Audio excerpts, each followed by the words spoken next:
Good afternoon. I'm Al McFarlane. Welcome to The Conversation with Al McFarlane. I'm glad to be here and glad to have you along as well. We're going to start today with hot topics. The world is looking at Memphis as it should. But before we talk about that, I want to invite those of you who are connected to join this channel, join the movement, join the conversation.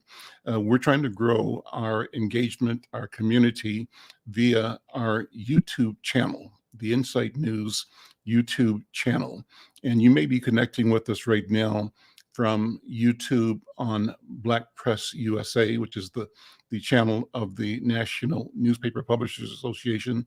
Thank you for them for their collaboration.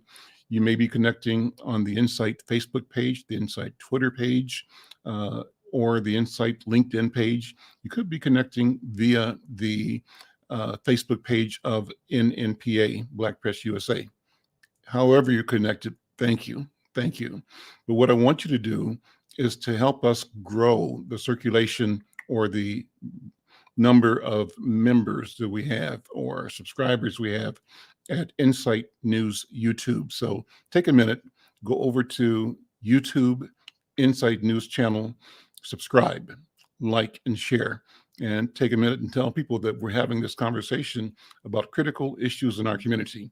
Well, as a hot topic, first of all, I'm going to talk about the fact that the Memphis Commercial Appeal has reported that a sixth Memphis police officer has been relieved of duty over the fatal traffic stop that ended the life of Tyree Nichols.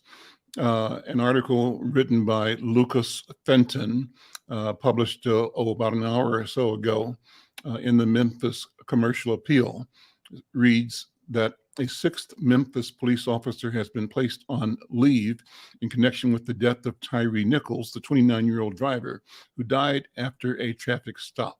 Officer Preston Hemphill was placed on leave. A spokesman for the Memphis Police Department confirmed Monday to the Commercial Appeal, which is part of the USA Today network. The spokesperson confirmed Hemphill, who was hired by Memphis Police Department in 2018, has been on leave since the beginning of the investigation. In its initial narrative, the police department said the officers involved had been relieved of duty, but did not say how many officers they were talking about. The department declined to give a total number of officers when confirming Hemphill's leave today.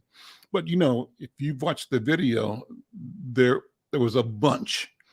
A whole bunch, a lot of people there on the scene, police officers, other first responders, sheriff's department people, etc. Continuing the article from the Commercial Appeal, Memphis police declined to specify the reasons for Hemphill being placed on leave, but he's not been charged with a crime. The department did not respond to the Commercial Appeal's question as to whether Hemphill was part of the Scorpion Unit, a specialized unit that focuses on concentrating officers in areas with high crime. The 5 former officers who have been charged in Nichols' death were on assignment with that unit on January 7th. That unit is now permanently disbanded and under investigation. The 5 former officers were fired on January 20th as a result of the department's internal investigation into the events that preceded Nichols' death. They were indicted about a week later, and now they faced second-degree murder charges, along with assault and kidnapping charges. Also, the FBI is investigating the circumstances of Nichols' death. Nichols died January 10th, 3 days after he was beaten and then hospitalized. Well, if you are like most Americans, you are sick to your stomach at what you witnessed, what we saw in this brutal beating of this young man. And we fortunately have been getting reports from community members and newscasters like Roland Martin and others who are painting a very human and loving picture of Tyree Nelson. Apparently the guy was like over 6 feet tall, very thin, wafer thin, like 150 pounds or so, and at 29, an avid, I'd say almost pro-level skateboarder. There is video of him doing phenomenal stuff on skateboards in apparently skateboard parks or areas where they can do, like the railings and stairs and jump over places. So this guy focused energy on skateboarding. And when we saw the video of him being pulled from the police car, he seemed, from my point of view, to be complying as best he could while asking, "Why are you doing this?" And these guys, unbelievable. So the question is, we didn't think this would happen with someone black. We often had held this idea. There's video of the skateboard. Let's show that while we're talking here. We often think that if we have black officers in the black community, we have less crime, not less crime, well, less crime, but also less abuse of our citizens, black citizens in particular, by those officers. But this really makes us ask the question, is it about the abuse of power just by white people? Or is there something about the philosophy, the process, the attitude, the culture of policing in America that enables people to separate themselves from their own humanity and do the dastardly deeds that have been done, resulting in the murder of our people? And so we find the country often willing to say, oh, if you people are killing your own people, then it's okay for us to kill you, or don't complain when, for good reason or bad or accident, one of our people kills you. All of that is crazy in my point of view. And I think it tells us that we have to focus on how we demand justice from everybody, everywhere, all the time. And that includes justice for ourselves and our households when we find ourselves in opposition to the well-being of community, of each other, of society. We have to adopt a process and a policy, an understanding of what it means to have justice and to be the owners of the system of justice in our community. Well, the other hot note item that I want to talk about just briefly before we move into the program is a story that was in Insight News this past week, or today's paper actually. And the story is entitled, Where Do I Belong? And it's an exploration of identity. And a good friend of mine, of ours, Brother Resma Menachem, sent an article in a few days ago, or an announcement in, about people he's working with to examine the question of identity and belonging. And it's being offered as an opportunity for people to learn about questions. It talks about two of his colleagues that he is just endorsing in a broad way, named Leticia Nieto and Karine Bell. And with them, they're launching a 4-month-long exploration specifically for people who occupy the cracks in our conversation about race. That is, that they're looking at long imagined a space where those people who identify as bi or multicultural could, in their commitment to anti-Blackness and anti-racism, sit and explore the borderline of identity. So this program is called Where Do I Belong? An exploration of identity and belonging for bicultural and multicultural bodies. The information about it, go to, let me find a place where you can find the information. Go to rootedglobalvillage.com and get the information. It's important. A lot of times we hear ourselves operating in division, where we continue to divide ourselves and other selves away from each other. I think that this discussion is one that allows us to be ourselves, but not in a way that is based on the division of our identity, our story from the human story, but one that allows us to walk into community, communion, cooperation with other human beings, fully empowered, fully embodying our legacy, our history, our story, and able to share and gain and exchange stories on a playing field that respects identity, equity, vision, and possibility. Check it out. And it's particularly useful as we move into and consider the challenges of being bicultural or multicultural, or operating in arenas where we acknowledge that culture simply doesn't mean European culture only. It's all of us, everywhere, all the time. Well, with that, I want to again thank you for being here, and thank you for being part of the conversation. If you have ideas or suggestions that you'd like for us to take on in Hot Topics, or people you think we should talk to for the interview, we'd love to have you send those to us. You can send an email to us at the conversation, actually scheduling the conversation at insightnews.com. We'll put something up on the screen to let you know how to connect with us. I want to begin now by bringing in my guest for the day. And it's a person who's legendary in the community, I'd say in the world, as an artist, as a creative, as a spirit, and who has dedicated a life to creating representation that brings beauty, brings awareness, brings knowledge. Peyton Scott Russell, among other things, is known for his work as a graffiti artist, but I think in general, known as and appreciated as, loved as an artist, a person that brings and conceptualizes and then presents beauty, art, culture through his work. Brother Peyton Scott Russell, good to see you. How you doing? Welcome to the conversation. Well, hello. My mic is good. Everything is Mic is perfect. all right. Picture's good.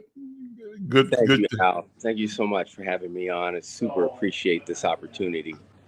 So, Well, I think you've been doing so much, and right now you're putting up a show that reflects your 40th year of producing in the marketplace. I think that's huge. It's amazing and wonderful. Talk about your history and the show. sure.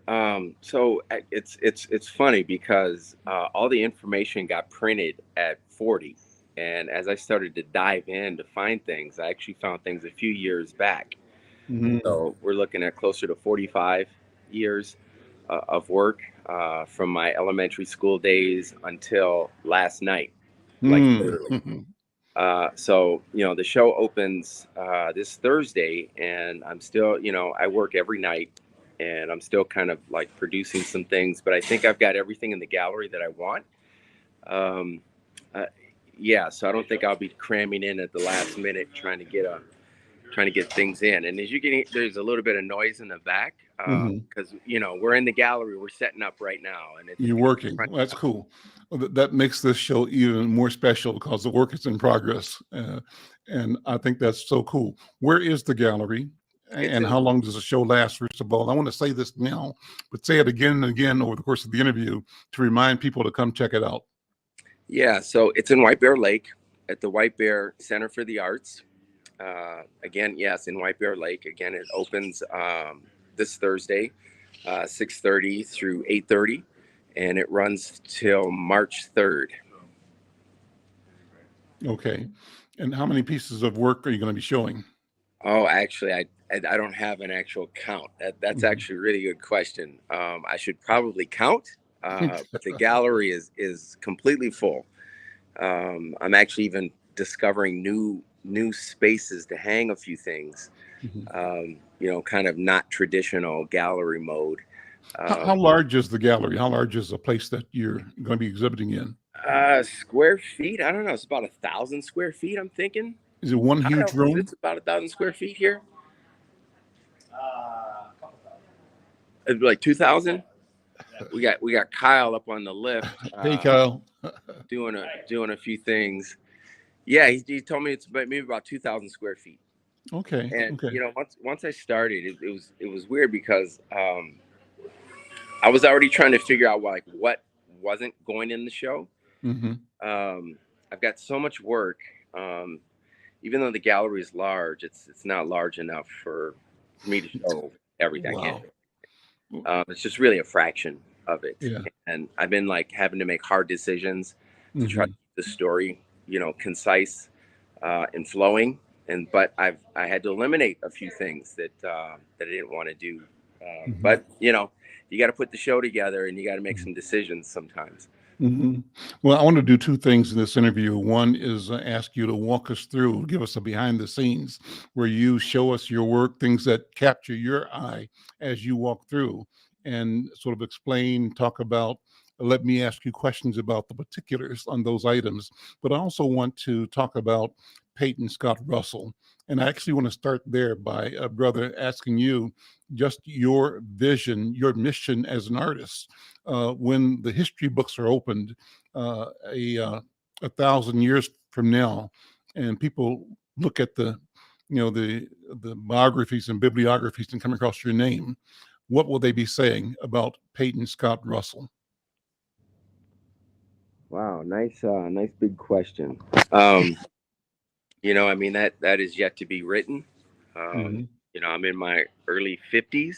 Hmm. Hopefully, I got another 50 more. Uh, I'm incredibly prolific. Most people that know me know that I produce. My thing is about accomplishing, setting goals, and trying to reach them. And as far as art, I want to know that I contributed to humanity in some way. Mm. Some contribution that made things better for everyone by storytelling and making art that gets people to ask questions. Um, I love working in a variety of mediums. I like to kind of find what the pulse of society is reacting to, and then try to create something that speaks to that. And I know that graffiti art, for one, when I discovered that back in high school in the mid '80s, was the one thing that kind of freshened my spirit. It gave me a sense of like I was actually speaking to people, Mm. going out into the environment and using infrastructure as my canvas to tell stories. I actually, obviously back then I couldn't articulate that, but Hmm. as time went on, being a graffiti writer and the whole argument about the destruction of property and vandalism is definitely something that can be talked about. But I definitely went after the whole idea of using infrastructure as a canvas to share a story, to get my name out there, to let people know that hey, I exist, I matter, I'm trying to express myself, and just being explorative and just going out finding adventure and learning things about myself, Hmm. working under pressure. A lot of street artists and graffiti artists understand what that is, to try to be a creative in an environment that has a lot of pressure. um, and it just kind of brings a lot of things out in you. And so that's the thing that I love the most about like working in graffiti, and it's the one thread since high school that's remained consistent through my work. I've done a lot of things through different mediums and tried, realism through abstraction, through impressionism, uh, still life drawings, and graffiti is the one thing that kind of kept resurfacing from time to time until now. And now it's the one thing that kind of identifies like what I do.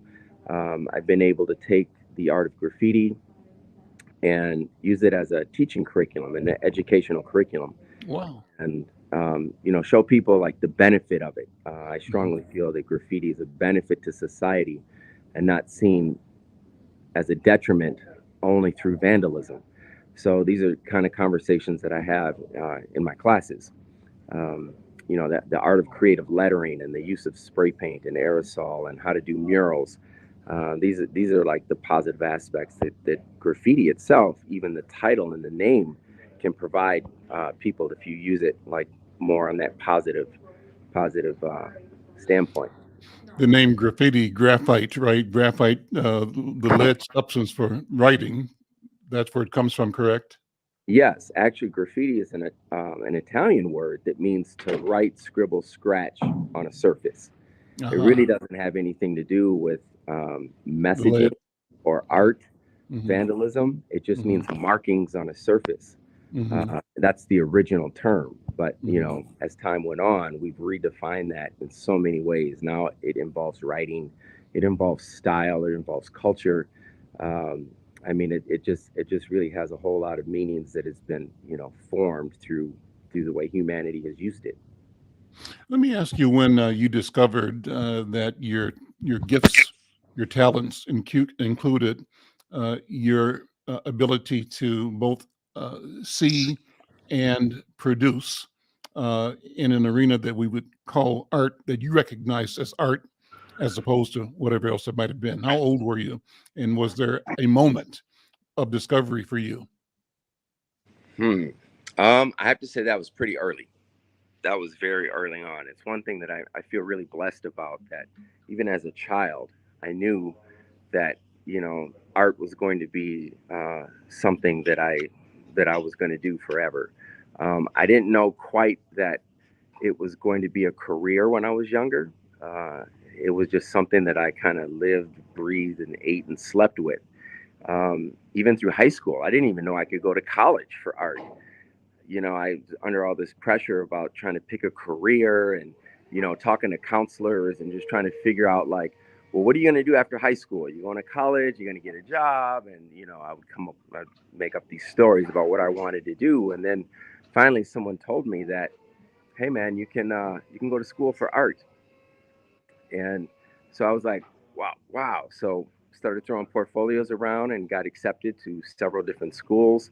Ended up going to the Chicago Art Institute, Mhm. um, in the late 80s, early 90s. But, going back, as a youth, just really understanding that making art gave me status. It Mhm. gave me, it helped me get recognized. Like in my classroom, I would make something, and then the kids in the school would be like, "Wow, look what you can do! That, like, you did that whole thing, and, can you draw me one?" And, it definitely just kind of put me on a really great trajectory. Like, I can make people feel good. I can kind of move the crowd, and just get people to see me. To, like, really see me.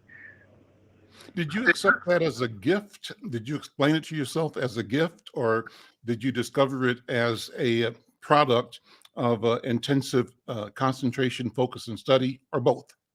Both, both. I knew that the average person, couldn't draw the way I could, or come up with these ideas for making things. So I knew I had a gift there.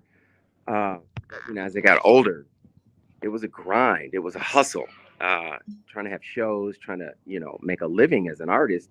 As we all know, the whole starving artist concept. I done been there, done that several times over.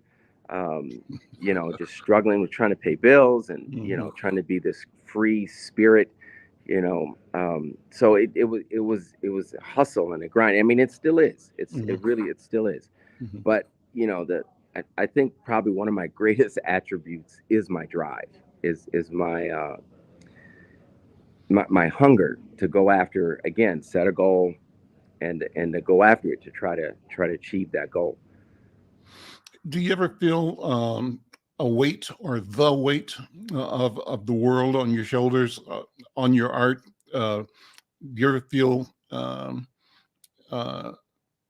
oppressed, squeezed by circumstance, or by the difficulty of the hustle?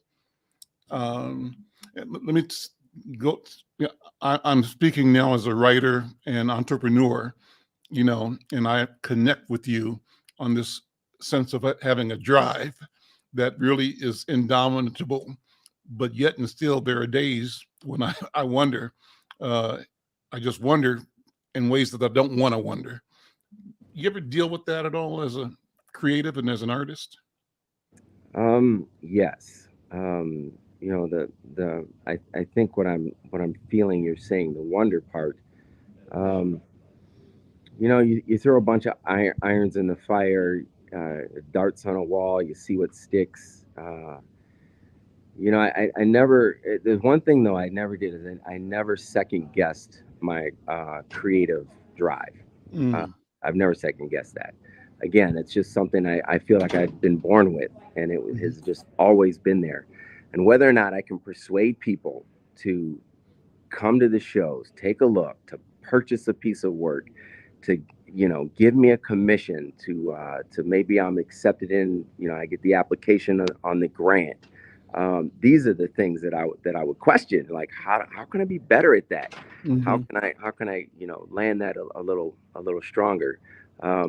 But at the end of the night, I'm at home, I'm sketching, I'm doodling, I'm drawing. It's just sort of a release. It's it's just the way that I like unwind, or go to a museum or a gallery, see who else is showing stuff, and ask questions. How do they do it? How do you get on the scene? How do you get those breaks? mhm, mhm. How do you When, find the break? when were you born? 69. 69. Okay. And so I'm trying to think of some milestone events in your life that I wonder how they impacted you, but what comes up maybe Rodney King, George Floyd, now brother Tyree. How do events like that, how do uh, how does the news and the information and the public reaction to these events affect you personally and show up in your work if they do? Yeah. So for the most part, it doesn't. Okay. Um, I'm very much a loner. I think it's just the product of one, being a child of divorce, moving from parent to parent, city to city, and just having to kind of do for myself, and not trying to be too affected on what's around me, and just kind of do the things that I feel that are important to me. Mm, How I feel, how do I feel? So it's kind of it's my escape from the world, to get away. However, there has been a few moments that's affected me pretty deeply, and I had to go out and do something about it. I mean, obviously, one is the murder of George Floyd. That took place in 38th in Chicago. That was my childhood corner. That was the corner that I grew up on. My parents had a home on 40th and Park, mhm, and Phelps Park was our playground. And that particular corner, back in the 70s, in the early 80s, they had 7-Eleven on the corner, and Cup Foods, Wilharms, we called it Wilharms.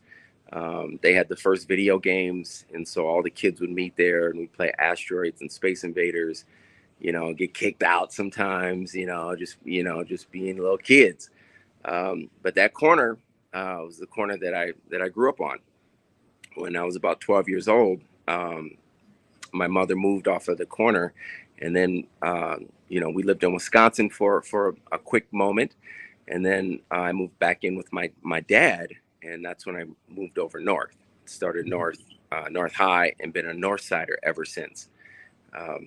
But so when I found the events of when that Facebook post came out, what happened on that corner, um, you know, Mr. Floyd is, he's incredibly dark skinned, just like my father. mhm, And there's some similarities there. And so that kind of, that affected me. And then the fact that it was right on that corner, you know, that affected me. And that event affected me way more than the others, mm, and right in the beginning, I thought I was alone in that. Um, I just was infuriated, and I wanted to go out, and I wanted to physically protest, and I wanted to join in and march, and tear some stuff up. And then I had some mentors and some elders saying, "Hey, you got two kids, calm down, think of something different to do. You have a stronger voice, maybe use that." I was like, mm, "Wow, they're right. Um, mm, Let me use my art to protest. Let me do something. What can I do?" Um, and as a graffiti writer, I thought, okay, I got to do something like that. I'm going to go out, and I'm going to do something, um, that needs to be super impactful. And so at the time I was doing all these face stencils. As you can see behind me, Mm-hmm. I do a lot of faces, stencils.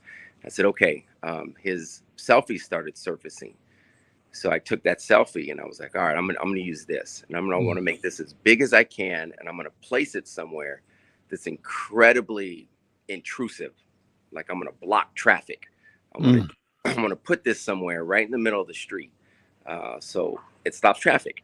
I had a bunch of sculpture friends that said that that was possible. We could bolt it into the street, but a 20-mile-an-hour wind it's gonna blow it over, and the city definitely is gonna come and remove it. You Take know, it, sure. yep, you'll probably get a few hours out of it, maybe a half a day, and then it'll be gone. Mm. So they persuaded me to think of another location, something that would live a little bit longer. And of course, when I did it, it was like a spur of the moment type of thing. A few of my friends got together. We picked up wood that we kind of had laying around. We weren't thinking of anything archival or anything that would last any. So the wood wasn't great. And I painted that face. I painted that black and white face, and bolted that into the bus shelter that was like 5 yards from where the incident happened. Mm. And everybody had their phones out. Originally it was supposed to be an anonymous install, Mm. an act of street art. It pops up overnight like a mushroom. Mm. You know who did it. You don't know, what it's about. So that was my sort of impetus for putting that up. Just And that's the spirit of graffiti in many ways, right, right? Mm. correct. And of course, I mean, I made the piece very large. It was super heavy, and I needed help. I needed to have a lot of people come and help move it in place. And of course, people had their phones out, and bam, that thing went viral, and got blasted out there. And of course, for that reason, I'm really appreciative that I got recognition as an artist for that. Mm. But I'm Mm. incredibly angry and sad that it had to take that event to do Mm. that. Mm. A lot of things followed afterwards. Again, my name kind of surfaced around, and I got a bunch of shows and was able to travel to different events, and I got to meet people, and just in the last 3 years, things have been great as far Mm. as my career as an artist. But it had to take that traumatic event for that to Yeah, happen. yeah, that was a big jolt. Uh, I think that jolt affected everybody everywhere at one level or another. And I think that the society, the community still are responding to the consequence, the enormity of the event. Not that the event was unique, but that we saw it in the way we saw it. And the same, I think, is true happening, unfolding now in Memphis with the Tyree Nelson death. And the question becomes, how do we, on the one hand, as you said, try to stay focused on what we are doing and who we are and sort of our lane and not be buffeted by these massively incredible events, but at the same time, use our gift and our voices and our presence to uh, be tools for interpretation and establishing where we go as humanity, recognizing our role and our power. So, what's the inspiration for this exhibit? I know you said 40 years, but is there a thematic inspiration for what you are ending up with as you're installing it now still? So that was actually brought to me. Someone asked me, "Hey, you should do like a retrospect and show like some of your work all together." And Mhm. I've never done that. So I said, that would be a great idea. And it's just, it's funny that you say that because we're still building that right now. Mhm. I keep going home and I'm like, wait a minute, I'm gonna take that piece down and let's put this one up. Mhm. Well, we don't have a label for that one, and it's like, now we got to recreate new labels. Um, but I'm really, again, I think the most common thread here is the graffiti thread. Mhm. Um, I've got the majority of that stuff. A lot of my new stuff here, my faces, stencils. The whole idea of like with graffiti and street art, kind of the importance, I think, because of recent events over the last 3 years, I think a lot of people have kind of discovered how important like street art is. Hmm. It's an art that's created in the moment that can bring community together for healing and understanding and comfort. Um, as people start looking at surfaces again as storytelling canvases. And I think people have softened over the idea that graffiti is just simply vandalism and it's negative and it's destruction of property. So that's kind of the thread that I'm really going. I'm hitting it pretty good. Um, how this whole street art thing, and of course I'm in a gallery. There's no like technical like graffiti Hmm. here because it's on canvas. It's Hmm. in an inside space, Hmm. but it's really the aesthetics. It's the look of it, the letter forms, aerosol spray paint, stencils. So yeah, the bigger theme is the graffiti, but again, it's a journey since what I think 78, Hmm. 1978 until literally last night, Hmm. um, and it's you know again I had to make some decisions, I had to cut a few things, but it's definitely a journey of all that stuff. Hmm. Who are some of your favorite up and coming artists? Who are some of the ones that you see as influences for you in your work? And who do you see coming up on the art scene that you want to give some props to? Well, I mean, I've been studying a lot about Bisa Butler. She's kind of like upper contemporary, fabrics and quilting, but her colors and the fact that she uses like materials and quilting, and to do these portraits, largely of Black America, is incredibly inspiring. That color and that pop, I really love that. And I mean, I kind of always go back to the old like. The famous classical artist, abstract expressionistic artist, um, Jackson Pollock, Kandinsky, and Newman and Rothko, and it's it, can I turn my camera around and show Yeah, some go things? ahead. Sure, sure, sure. Let me fumble around here just for a second. Hmm. And you can sort of walk us through the gallery if you want, and just explain or talk about pieces as you see them. Okay. Yeah, so I'm going to be jumping around here just a little bit. Here I'm at the Yeah. beginning, right? This is sort of the beginning. Let me see if I can. All right, yes. Okay, so these are my super early works. Um, if I could just point out, there's one thing that a theme that I would kind of always come back to, not just graffiti, but Hmm. the fact that I'm bicultural, Hmm. biracial, Mm. and white, and Black father, white mother, and even as a child, there were some things that I would pull out, like African masks, Mm. you know, African ancestry. And then here I've got, European sort of mythology through Thor and, the Vikings.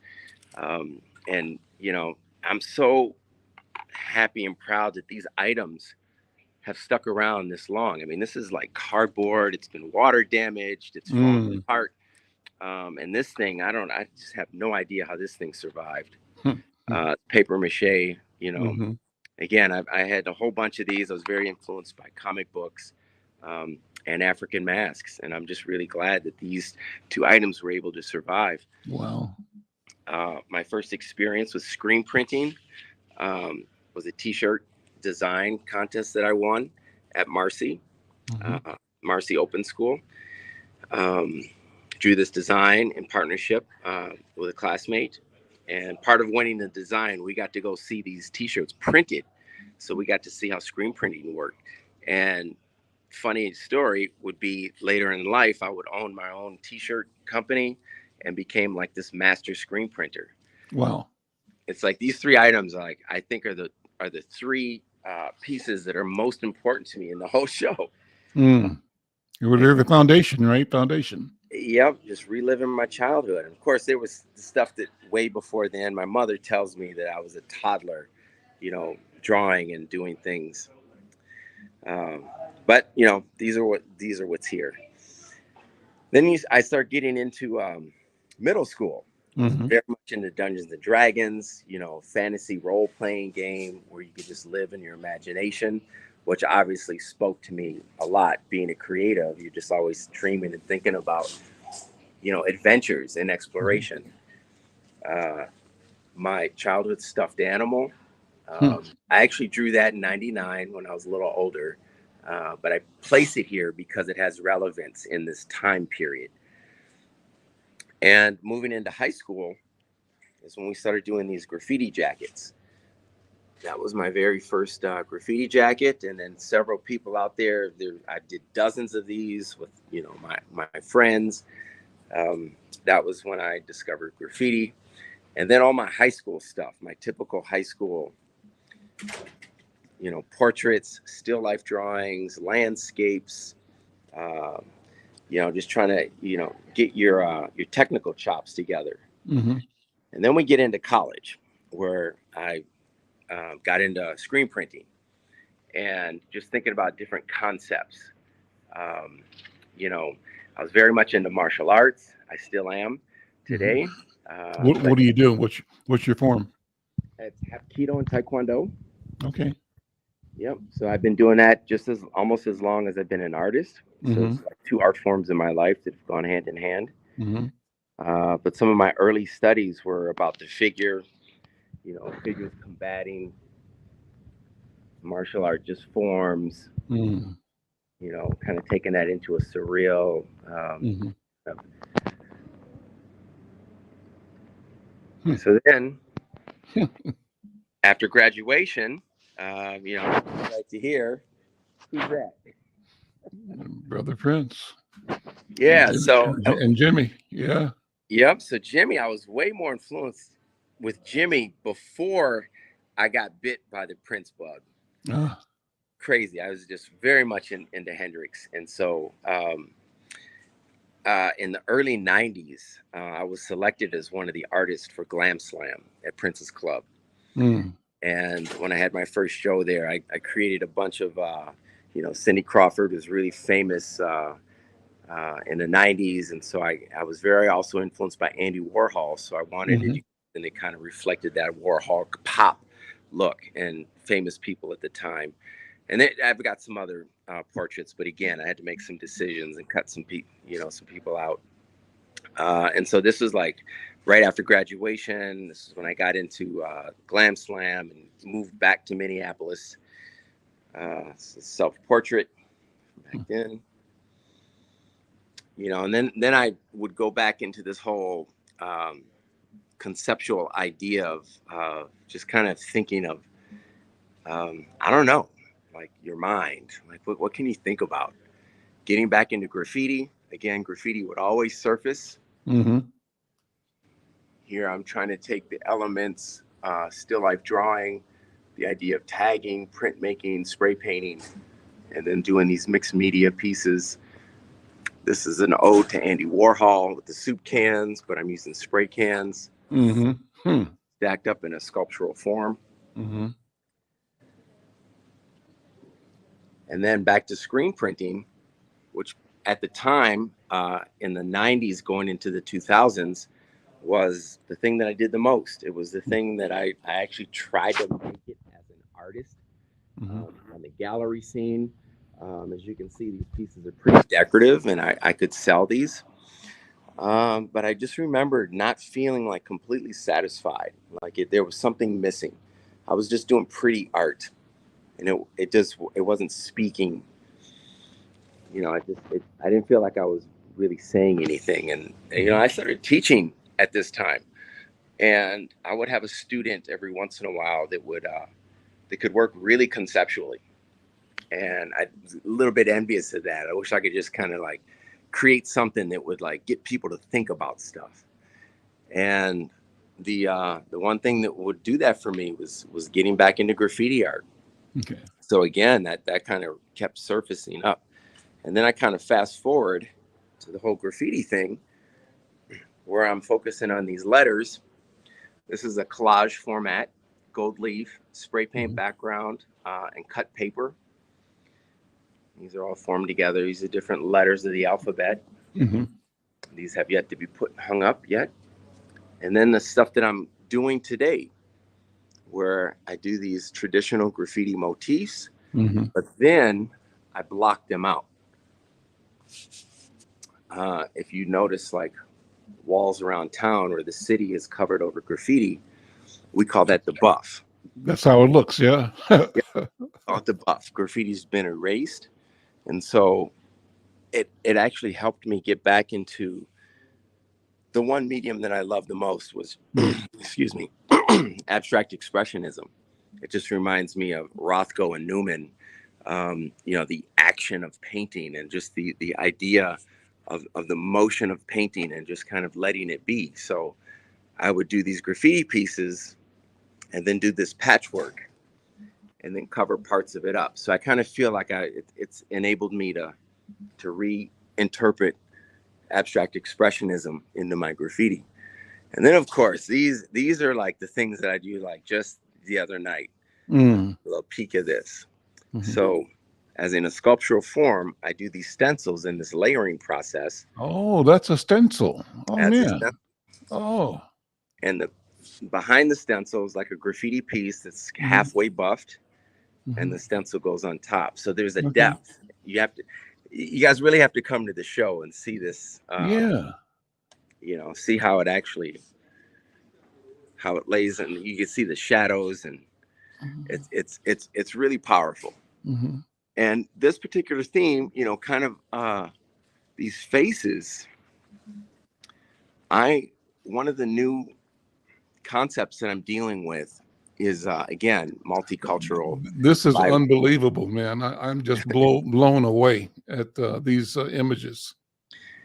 Yeah, this is my latest series here, because I'm researching like interracial couples. Story starts there. Like these are my parents basically, and I mean these aren't the concept. The concept. And so I get their stories based on how they live in society, how people think, the looks that they get, how their family feels about them as a connection. And then who are the children? If they have children like myself, what are those stories? And so that's like the new thing that I'll be doing soon. Another. Amazing. These are my kids. I love it, man. Yeah. And my former students. It gets me that you have this stenciling or this cutting, right, of the fabric, and that ends up delivering what you want to deliver. I mean, it just seems like it's immensely difficult to impossible to do, but you've done it. Yeah. Again, that's part of that, like that hustle. Trying to get people to recognize this art form as something that's beautiful, that expresses humanity. Writing, is arguably the greatest human invention next to the wheel. Writing gave us the ability to communicate with each other, right, without being in each other's space. Yep. So it just. Yep. And so, and over time, over lots of time and great distances. Correct. And so, just bringing it into an artistic form, writing continues to be that thing that really kind of connects us all. And now we have got phones, and it's like we're starting to get into this idea of like, telepathic communication, using our devices to have real conversations, without, again, not being present, but we can have full-on conversations through texting. And here we are doing this interview. Yep. In real time. Tour of the gallery, and able to reach people around the world and reach them again and again and again, because this interview is archived and available to be looked at and shared. That's amazing. It's amazing.